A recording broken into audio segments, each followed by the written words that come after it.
ही चळवळ आमची चाललेली आहे, ही तुमच्यासाठी या ठिकाणी चाललेली आहे। कुठल्याही निवडणुका शेट्टी साहेब आता आपल्याला नाही आहेत, कुठलीही या ठिकाणी उद्याचं आमचं भवितव्य या ठिकाणी या सगळ्या आंदोलनावर अवलंबून आहे। आम्ही राजू शेट्टी, संपत बापू, आम्ही सगळे यामध्ये उतरलेलो आहोत। तो तुमचा सातबारा टिकला पाहिजे, तुमच्या हक्काची जमीन टिकली पाहिजे, ही आमची भूमिका या ठिकाणी। या राज्यामध्ये धरणं झालीत, या राज्यामध्ये हायवे झाले, या राज्यामध्ये MIDC झाल्या, कुठं शेतकऱ्यांनी विरोध त्या ठिकाणी केला? जे चांगलं आहे त्याला सहकार्य करण्याची भूमिका या राज्यातल्या शेतकऱ्यांनी केली।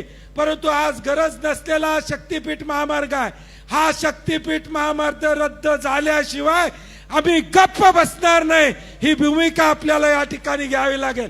उद्या किती संघर्ष करायला येऊ दे, लाठी खायला या ठिकाणी लागू दे, जेलमध्ये जायला लागलं तरी आम्ही सगळे जेलमध्ये जायला या ठिकाणी तयार आहोत।